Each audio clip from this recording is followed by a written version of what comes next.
আসসালামু আলাইকুম সবাইকে। কেমন আছেন সবাই? আশা করি ভালো আছেন। আল্লাহর অশেষ রহমতে আমিও অনেক ভালো আছি। আজকে একটা শাড়ি তৈরি করার জন্য ছিট কিনতে চলে গিয়েছিলাম দোকানে। তো এখানে পিওর একদম সাদা কালার আমরা ছিট নিয়েছি। এটা বাটারফ্লাই বলে এই ছিটটাকে মেবি। তো এটা হচ্ছে ৫৫ টাকা করে গজ নিয়েছে।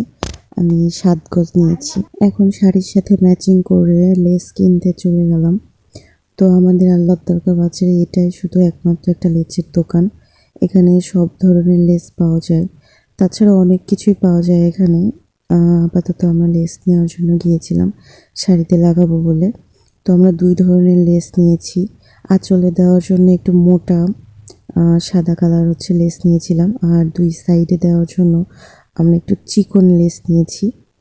তো এটা ২টা শাড়ির জন্য যেহেতু নেওয়া হয়েছিল, আমার বোনের শাড়ি সহ আমি তৈরি করে দিব।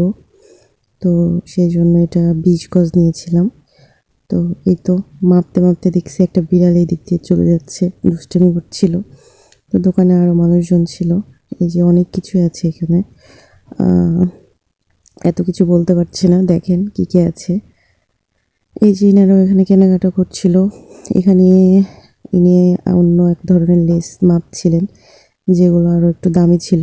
যেহেতু একদিন ইউজ করার জন্য, তাই অত দামিটা আমরা নিই নাই। তো এই তো চলে আসলাম বাসায়। এখন হচ্ছে সেট করার পালা।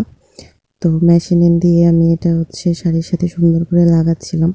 এটা দেখতে যদিও সহজ মনে হচ্ছিল, কিন্তু অনেক কঠিন আসলে। এদিক ওদিকে চলে যাচ্ছিল, যেহেতু অনেক সিল্কি শাড়িটা, লেসটা অনেক সিল্কি ছিল, সেই জন্য এটা মেনটেন করা অনেক কষ্টকর হচ্ছিল।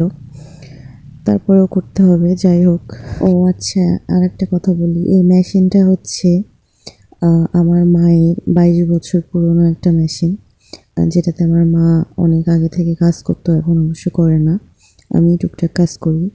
আর এই নাজেহাল অবস্থা হওয়ার কাহিনীটা হচ্ছে এটা, এই মেশিনের। তো এই শাড়িটা তৈরি করার পরে পরার পরে কেমন লাগছে সেটা আমি নেক্সট ভিডিওতে দেখিয়ে দেবো ইনশাল্লাহ।